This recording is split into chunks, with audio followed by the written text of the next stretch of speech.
नमस्कार, मी वर्षा आणि माझ्या एका नवीन मराठी ब्लॉग चॅनलमध्ये तुम्हा सर्वांचं अगदी मनापासून स्वागत. तर हा व्हिडिओ आहे कालचाच, म्हणजे गुरुपौर्णिमेच्या दिवशीचा. आणि कालपासूनच मी व्हिडिओ टाकायला सुरुवात केली आहे पुन्हा.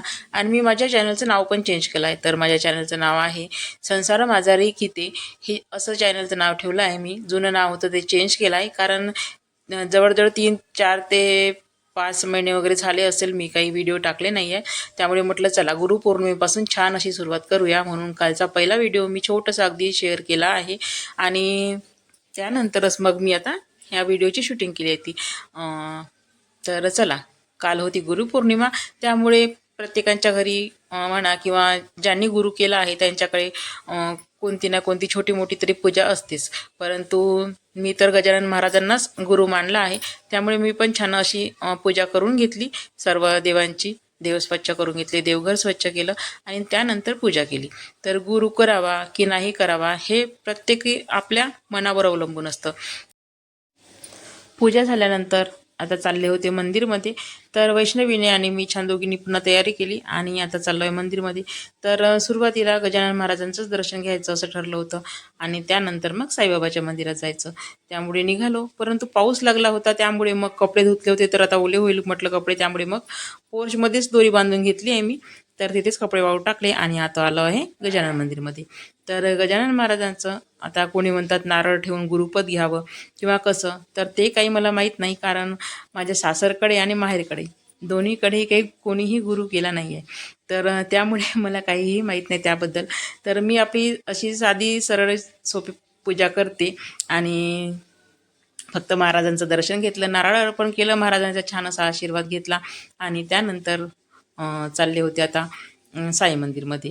तर गुरु का करावा, कसा करावा, त्याची पूजा कशी करावी यावर खूप सारे व्हिडिओ दिले आहेत ऑलरेडी यूट्यूबवर. परंतु आपल्या मनाला जसं पटते तसं आपण करायचं, माझं तरी असं म्हणणं आहे. त्यामुळे मग मी आपली साधी सरळ पूजा केली आणि आले होते मंदिरमध्ये दर्शन घ्यायसाठी. तर किंवा गुरु केलाच पाहिजे अशी काही जबरदस्ती नाही आहे. तर असो, त्यावर काही बोलायचं नाही मला. आणि बघा किती सारी गर्दी होती गुरुपौर्णिमेमुळे. जशी शिर्डीला गर्दी असते तशीच आता शिर्डी म्हटलं तर खूप मोठं स्थान झालं महाराज आपल्या साईबाबाचं. परंतु आमच्या इथे जे मंदिर आहे साईबाबाचं, इथे पण खूप सारी गर्दी होती आणि अगदी रोडपासून लाईन लागून होती साईबाबांच्या दर्शनासाठी.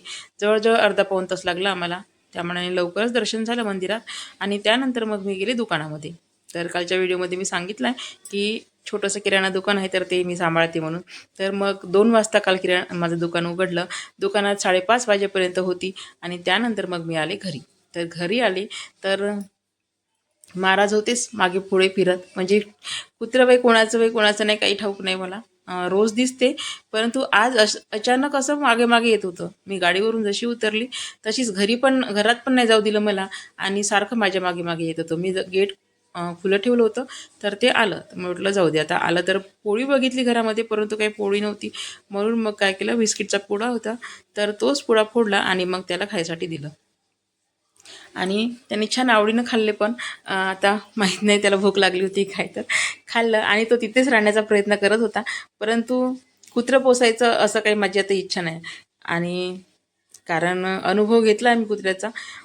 होतं आमच्याकडे कुत्रं, जवळजवळ 16 वर्ष जगलं ते, 15 ते 16 वर्ष. आणि त्यानंतर जे शेवटचे दिवस येतात, बिमार पडते जेव्हा, तेव्हा मग त्याची सोय खूप करावी लागते. आणि छान असा अनुभव घेतला आहे, त्यामुळे मग आता काही पोसायची इच्छा नाही. कारण खूप जणांचा अनुभव असा आहे की चांगले राहते तोपर्यंत ठेवतात आणि नंतर मग जंगलात किंवा बाहेर लांब कुठं पण सोडून येतात. परंतु आम्ही तशी काहीही केलं नाही. कुत्र्याची छान व्यवस्था केली, अगदी शेवटच्या दिवसापर्यंत त्याला अन्न पाणी आणि दवाखाना सगळं काही केलं, त्याची छान सोय केली होती. म्हणून आता कुत्रं पोसायची काही इच्छा नाही.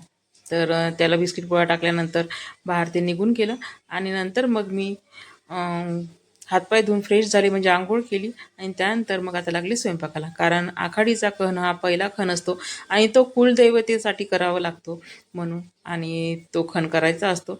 आणि शीतला माता मंदिर म्हणजे जे माऊली म्हणतो की नाही आपण, तिथे पण खण न्यायचा असतो. तर चला, आता पूजेचं सगळं साहित्य घेतलं आहे मी आणि आता जात आहे माऊलीच्या मंदिरमध्ये, म्हणजे शीतला मातेच्या मंदिरमध्ये जात आहे आणि तिथली पूजा करून येणार आणि त्यानंतर मग बाकीचा राहिलेला स्वयंपाक.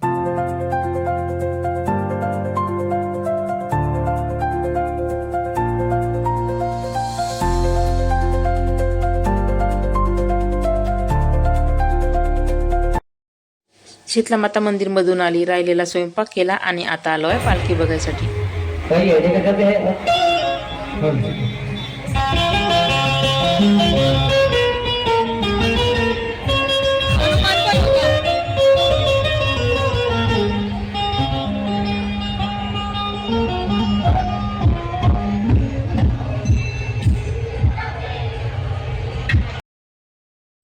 तशी तर ही पालखी आमच्या दुकानाजवळूनच जाते, परंतु यावर्षी पालखीला उशीर होता, त्यामुळे मग मी घरी गेले होते.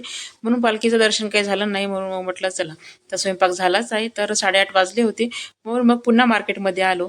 तर तिथे पालखीचं दर्शन झालं. छान पालखीचं छान असं दर्शन घेतलं, प्रसाद घेतला आणि त्यानंतर पुन्हा मग आता निघालो घरी जायसाठी.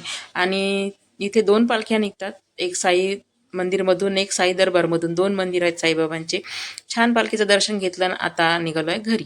तर भेटू पुन्हा पुढच्या व्हिडिओमध्ये.